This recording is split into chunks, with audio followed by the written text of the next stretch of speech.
선지자 엘리사의 명성은 비단 북이스라엘 나라에서뿐 아니라 주변 나라, 특히 아람 나라에까지 퍼졌습니다. 대표적으로 우리가 지난주에도 살펴봤듯이 나병 환자인 아람 장군 나아만이 엘리사를 찾아가 가지고 고침을 받았잖아요. 아람 왕도 정말 깜짝 놀랐을 겁니다. 내가 나아만을 보내기는 보냈지만 근데 정말 실제로 나병이 나을 거라 이렇게 생각을 잘 못했겠잖아요. 그런데 나아만이 돌아왔는데 어때요? 진짜로 정말 나아만이 완전하게 깨끗해서 이렇게 돌아온 것이에요. 고침을 받은 거죠. 우와, 세상에 이럴 수가. 이거 정말 신기하다. 아마 그랬을 것입니다. 물론 그렇다고 해서 아람 왕이 그 태도나 신념이 바뀐 것은 아닐 것입니다. 왜냐하면 이제 6장 말씀을 보면 아람 군대가 여러 차례 이스라엘을 침공해 들어온 것을 우리가 말씀 속에서 함께 봤죠. 그러니까 아람 왕의 태도가 변화된 것은 아니에요. 우리도 그러잖아요. 깜짝 놀랄 만한 뉴스를 접해도 저거는 그냥 저 사람 이야기겠거니 하면서 그냥 쉽게 지나갈 때가 많이 있습니다. 자, 그런데 그게 정말 이제 내 발등에 불러 떨어지면 어때요? 그럼 우리가 이제 또 완전히 달라지죠. 예를 들면 누가 암이었는데 어느 병원에서 정말 치료를 잘 받았더라 라고 했어요. 근데 그때는 그냥 한 귀로 듣고 한 귀로 흘렸습니다. 근데 내가 똑같은 암으로 진단을 받았다고 한번 해보세요. 그러면 이제는 완전 태도 달라지죠. 어느 병원이야 어떤 선생님이야 라고 하면서 초조해하면서 어떻게든 다리 좀 놔달라고 그렇게 이야기를 할 것이에요.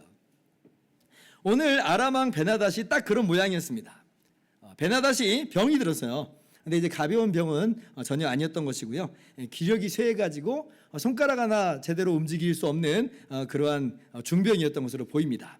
그런데 선지자 엘리사가 자기 나라에, 아람 나라에 와 있다는 소식을 들어요. 그러니까 얼마나 이게 기뻤겠어요. 아니, 나아만을 고친 그 엘리사가 지금 나의 나라에, 우리나라에 와 있다. 난 지금 중병 들었는데. 그럼 얼마나 기뻤겠습니까? 그래서 아람 왕 베나닷이요, 자기의 그 없는 기력을 다 짜내가지고 하사엘이라고 하는 그 신하를 보내요. 빨리 갔다 오라는 거죠. 8절 말씀 보면 내가 이 병에서 살아나겠는가를 그를 통하여 여호와께 물으라. 마치 이제 지푸라기라도 잡는 듯한 심정으로 절박하게 그렇게 이제 신하를 보낸 것이에요. 여기 지금 하사엘이라고 하는 이 사람이 나오는데 이제 이 사람이 어떤 사람인지는 자세히 언급되어 있지는 않습니다. 근데 이제 이게 보통 일은 아니잖아요. 정말 아람 왕에게 있었던 중요한 일이니까 아마 하사엘은 왕의 최측근 그런 신하가 아닐까 이렇게 생각을 해볼 수 있어요. 오늘날로 따지면 비서실장 정도 되는 그런 위치가 아니었을까 이렇게 상상할 수가 있습니다.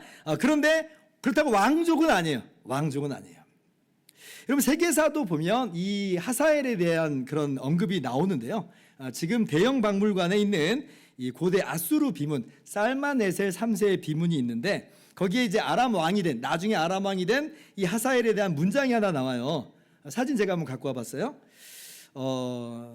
가보긴 했는데 까막눈이라 제가 뭐라고 써놓는지 모르겠고 이제 그냥 제가 남들이 이야기하는 바를 말씀드리겠습니다. 거기 뭐라고 써있냐면 하사엘에 대해서 보잘것없는 사람의 아들 이렇게 써있어요. 보잘것없는 사람의 아들. 이게요 적국의 왕을 비하하는 그런 발언일 수도 있습니다. 지금 아수르와 아람이 적국이었거든요. 그러니까 적국의 왕을 비하하는 발언일 수 있지만 그것보다는 이런 거예요. 정통성이 없는, 그러니까 왕족이 아닌 평민 출신의 사람임을 일컫는 것이다. 이렇게 이제 학자들은 이야기를 합니다. 아무튼 하사엘은 왕족은 아닌 것 같다라고 하는 거예요. 자, 그런데 이때 엘리사가 아람 왕의 메신저로 그렇게 찾아온 하사엘에게 정말 놀라운 말을 해요. 자, 오늘 보면 10절이에요. 엘리사가 이르되 너는 가서 그에게 말하기를 왕이 반드시 나으리라 하라. 그러나 여호와께서 그가 반드시 죽으리라고 내게 알게 하셨느니라. 굉장히 알쏭달쏭한 말씀이죠. 낫는다. 근데 죽는다.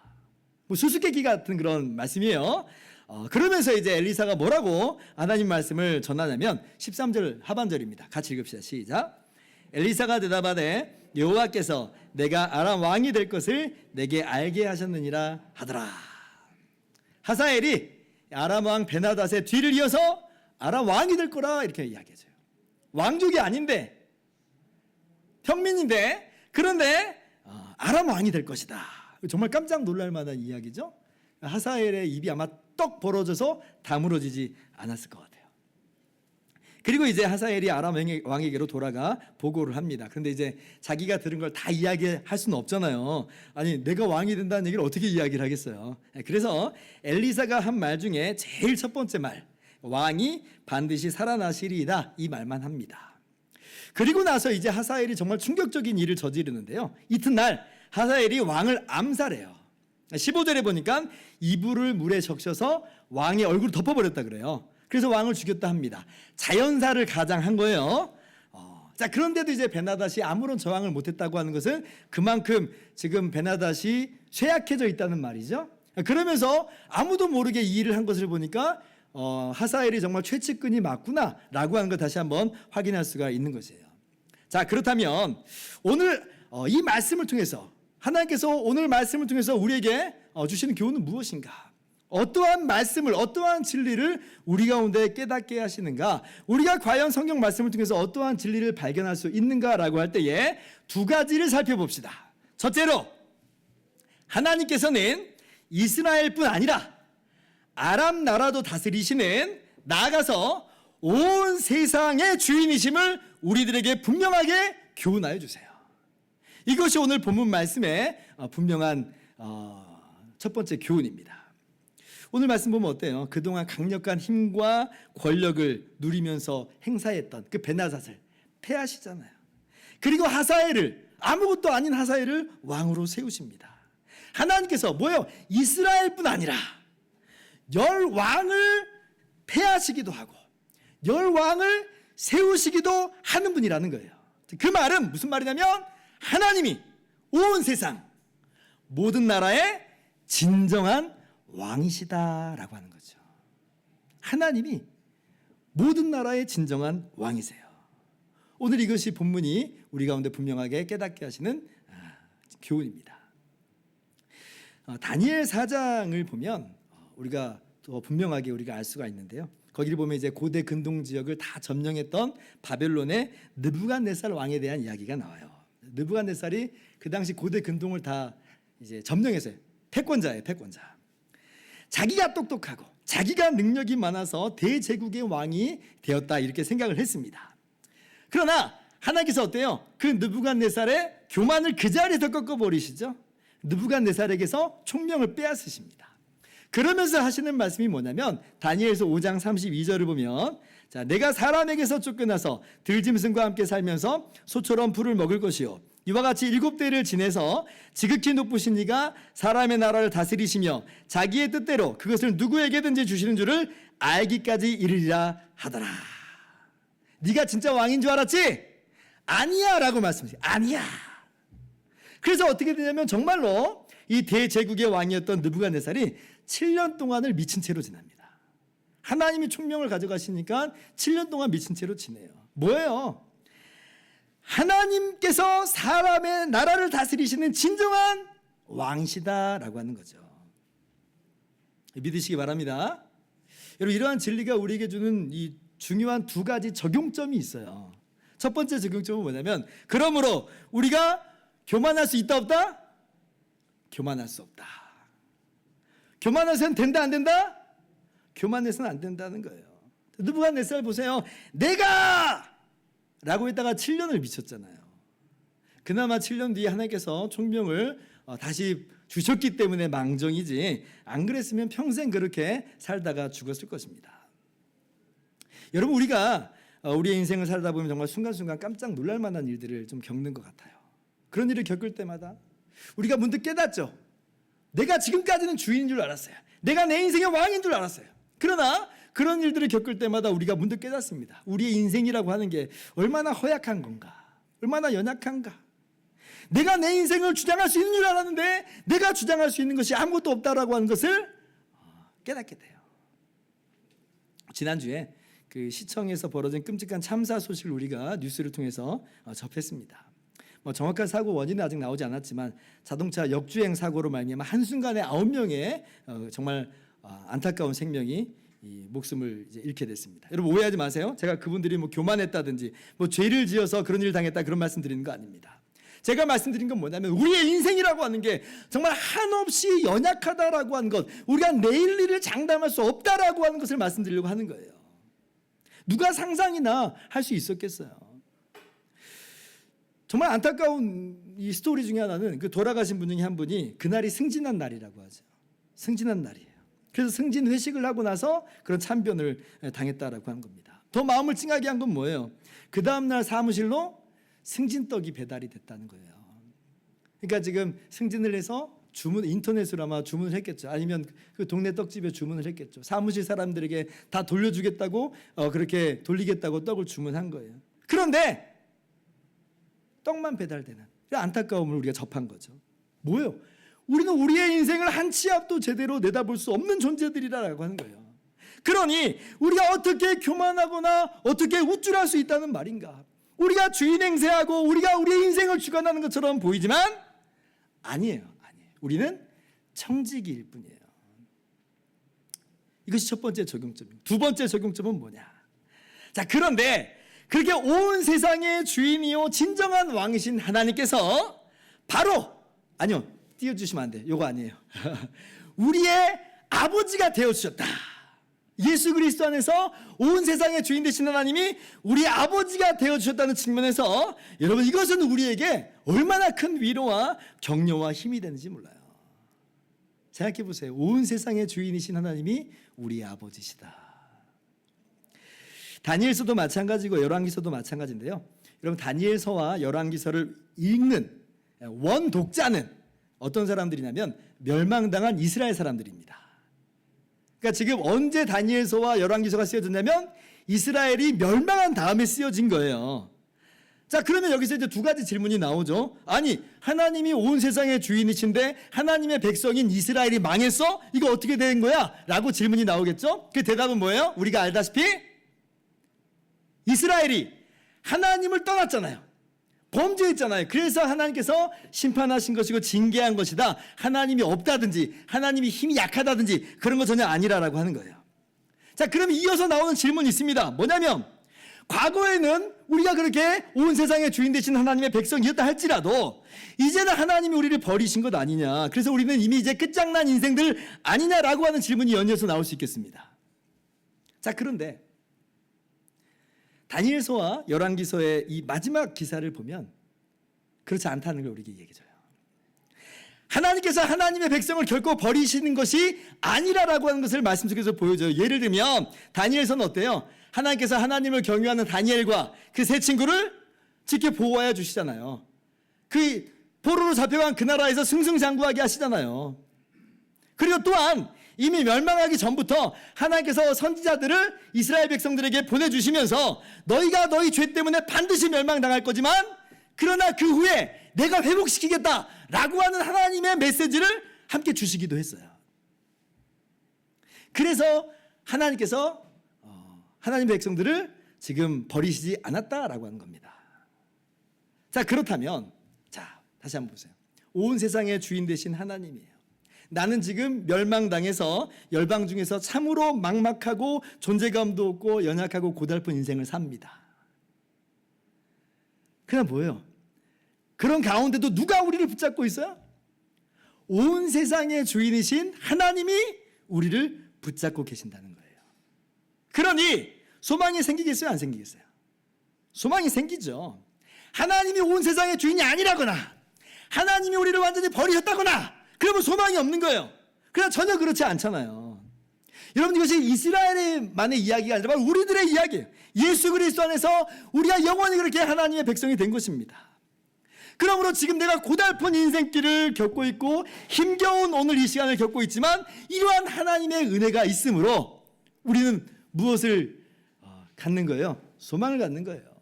이 또한 지나가리라 하면서 우리는 하나님으로 말미암아 오늘 이 시간을 버틸 수가 있는 거죠.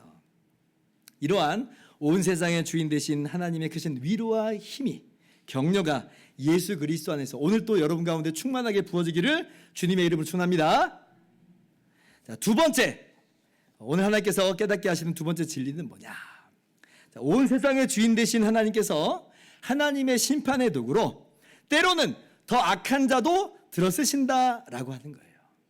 하나님의 이 방법, 하나님의 이 도구가 있는데 때로는 그 도구가 더 악한 자도 들어 쓰신다는 것이에요. 여러분, 이게 정말 우리로서는 진짜 이해하기 어려운 부분이죠. 왜 이렇게 하시는지 우리가 정말 다 헤아리기가 너무나 어렵습니다. 근데 사실이에요. 자, 그러나 여러분, 우리가 잘 알아야 될 건 뭐냐면, 그럼에도 불구하고 하나님께 악의 책임이 돌아가는 것은 아니다라고 하는 걸 분명히 알아야 돼요. 하나님이 더 악한 자를 들어 쓰시긴 하는데 그러나 하나님께 책임이 돌아가는 건 아니다.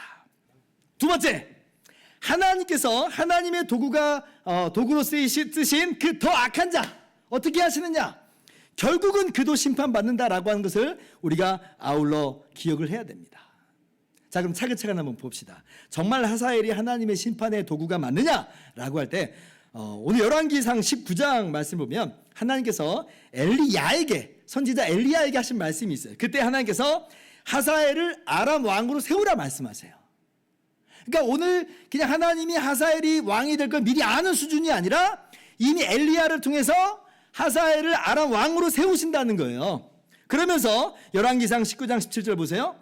하사엘의 칼을 피하는 자를 예후가 죽일 것이요 예후의 칼을 피하는 자를 엘리사가 죽이리라. 하나님께서 하나님의 역사를 경영하시는데 여러 사람을 들어 쓰신다는 거죠. 그 중에 하사엘이 있어요. 그리고 그 하사엘의 칼이다 그러잖아요. 하사엘의 칼이다. 뭐냐면 이 범죄한 악한 아합 왕조를 심판하시는 도구로 하사엘의 칼을 쓰겠다는 거예요. 그래서 결국 어떻게 되냐면 이제 아합 왕이 죽고 아합 왕의 아들인 여호람이 이제 왕이 됐을 때 이 여호람이 하사엘과 싸우는 이 전쟁이 벌어져요. 그때 이제 여호람이 부상을 당합니다. 죽진 않아요. 부상을 당해요. 그래가지고 그 부상을 치료하려고 돌아왔습니다. 그러니까 하사엘의 칼을 맞았는데 죽지 않고 피한 셈이 됐어요. 자, 그런데 이제 어떻게 되느냐 할 때 바로 그때에 하나님께서 예후라고 하는 인물을 이스라엘의 왕으로 기름 부어 세우세요. 그래서 예후가 반역을 일으킵니다. 그래서 부상당한 여호람 왕을 죽이고 악한 이세벨 왕비도 죽이고 아합 왕조에 속한 모든 사람을 다 쓸어버려요. 뭐예요? 엘리야에게 하신 하나님의 말씀이 그대로 성취된 거죠. 하사엘의 칼을 피하는 자를 예후가 죽일 것이요. 그러니까 하사엘은 어떤 사람이 맞냐면 하나님의 들어 쓰시는 심판의 도구가 맞습니다. 자, 그런데 그렇다고 해서 하사엘이 이 하나님의 도구로 쓰임받긴 했지만 그러나 하사엘의 그 모든 악행이 그러면 책임이 하나님께로 있는 거냐? 그렇지 않아요. 그렇지 않아요. 자, 오늘 말씀 12절을 보면 하사엘이 이스라엘과 전쟁하면서 저지를 끔찍한 이 전쟁 범죄들을 말씀하고 있죠. 실제 이 하사엘이 아람의 강력한 왕이 돼가지고 이스라엘을 엄청나게 압박을 합니다. 게다가 오늘 말씀 보세요. 하사엘이 아람 왕이 되는 과정 보면 정말 나쁜 짓을 하죠. 사람을 죽였어요. 왕을 살해했습니다. 아니, 그러면 목사님, 이거는 하사엘을 왕으로 세우신 하나님께 책임 있는 거 아니에요? 라고 하는 의문이 들기 마련입니다. 그죠? 여러분, 이게 정말 참 오묘한 하나님의 신비예요. 정신 집중하고 여러분 들으셔야 됩니다. 우리가 성경을 통해서 깨닫고 배우는 바가 뭐냐면 분명히 성경은 뭐라고 말하냐면 만사가 하나님의 정하신 바대로 된다 이렇게 말해요.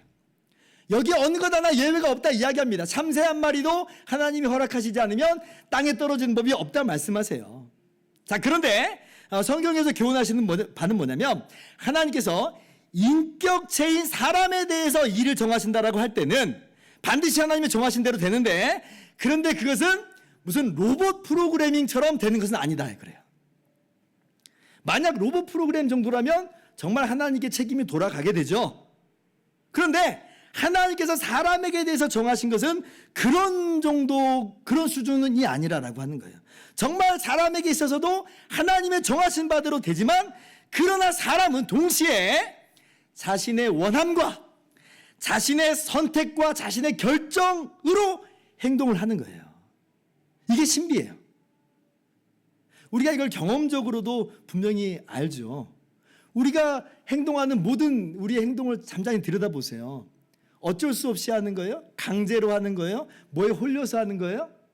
그렇지 않잖아요. 어디까지나 우리가 원하는 대로 생각하고 선택하고 결정하고 행동한 거예요.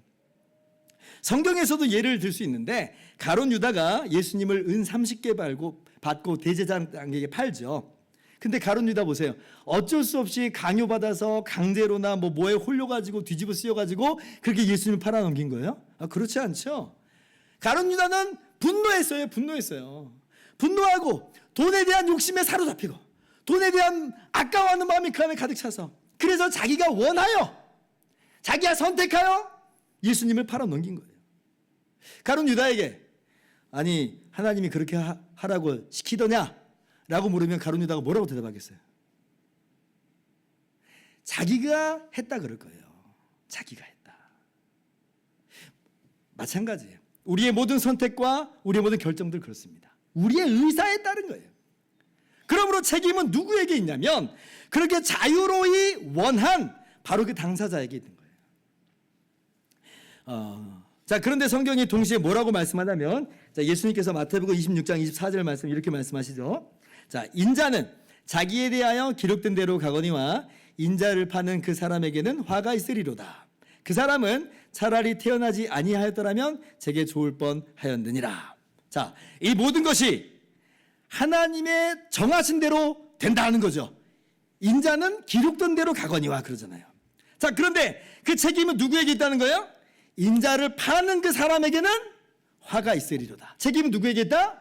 가룟 유다에게 있다는 거예요. 오늘 말씀으로는 이 죄악의 책임이 누구에게 있다는 거예요? 하사엘에게 있다는 거예요.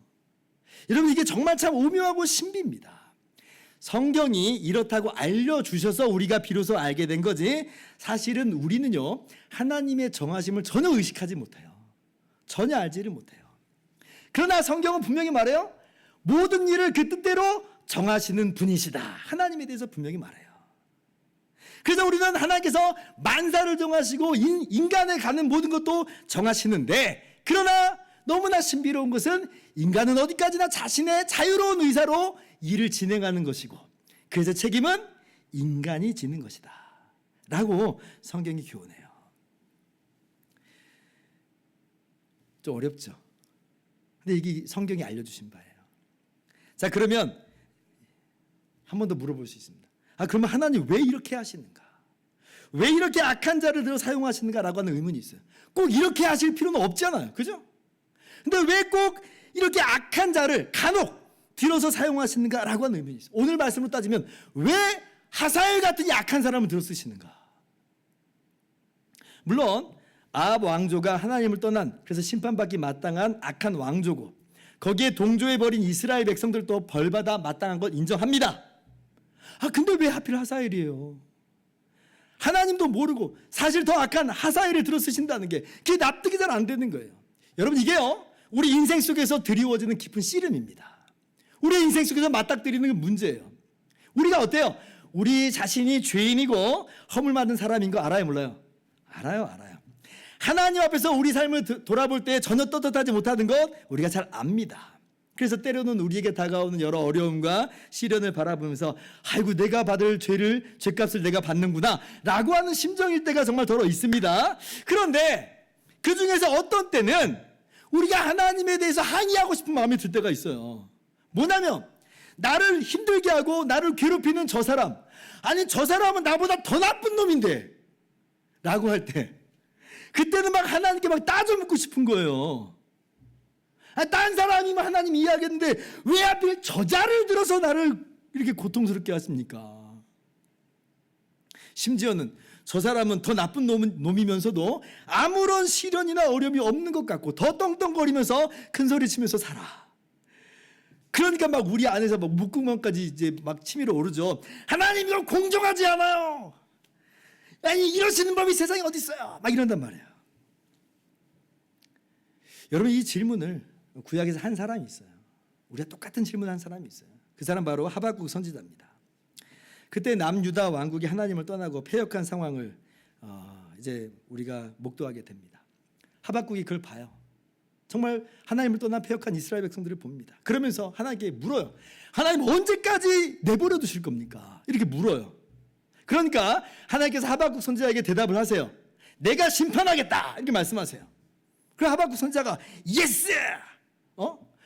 할 텐데, 근데 그 이어지는 말씀이 너무 아연실색한 말씀이에요. 그래서 심판하시는데 뭐라고 말씀하시냐면 이방 나라인 바벨론 제국을 들어서 심판하시겠다 이렇게 말씀하세요.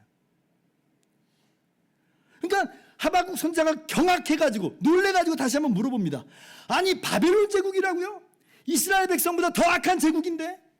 그러면서 하박국 1장 13절에 어찌하여 악인이 자기보다 의로운 사람을 삼키는데도 잠잠하시나이까. 여러분 이게요 이스라엘 백성이 남유다 왕국이 의롭다라고 하는 말이 아니에요. 상대적으로 그래도 바벨론 제국보다는 나은데 근데 어찌하여 이게 참 우리의 마음을 어렵게 합니다. 그래서 때로는 우리의 마음이 시험 들기도 하고 우리가 때로는 정말 실족하기 일보 직전까지 갈 때가 참 많아요. 어찌하여 그때 하나님의 대답이 뭐예요?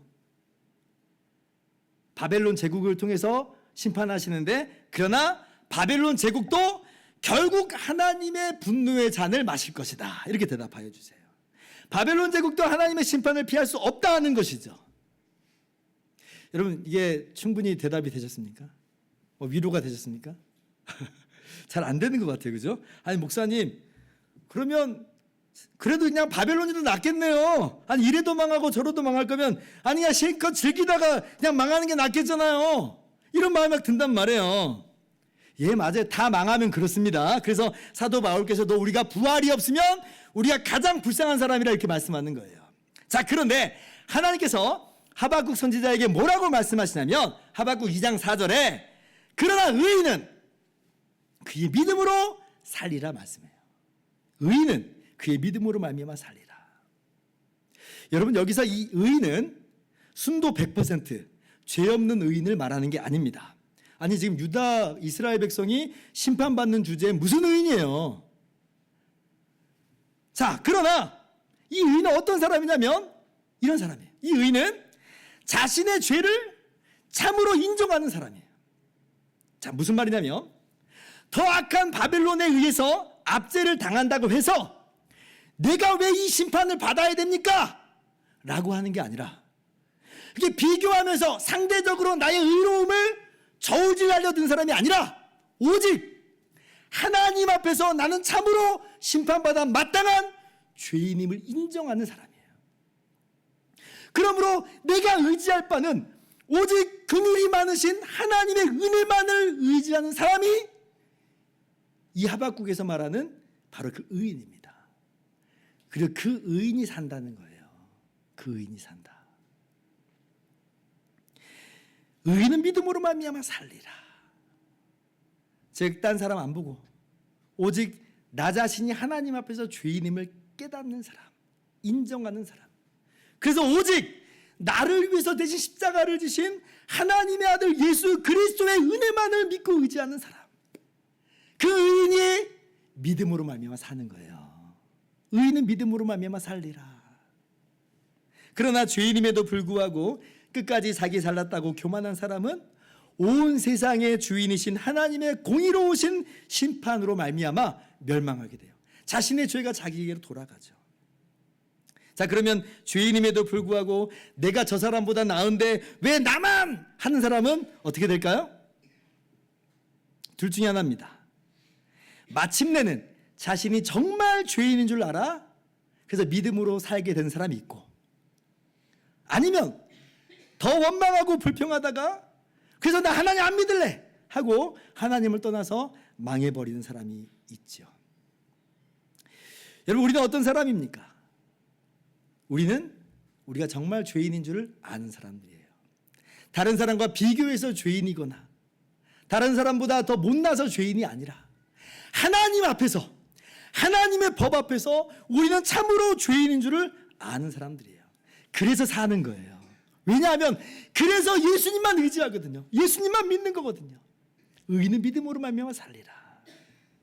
그리고 우리는 주님께서 다시 오시는 그날 우리의 구원이 완전하게 드러남을 우리는 발견하게 될 겁니다. 그래서 우리가 이 시간 살아가는 것은요 바로 그 영광의 날을 대망하면서 살아가는 것이에요. 하박국 3장 17절에 이렇게 말씀합니다. 비록 무화과 나무가 무성하지 못하며 포도나무에 열매가 없으며 감람나무에 소출이 없으며 밭에 먹을 것이 없으며 우리의 양이 없으며 외양간에 소가 없을지라도. 이게 무슨 말이에요? 완전 망했다는 거예요. 완전 망했다. 그러나 18절 말씀 같이 읽습니다. 시작.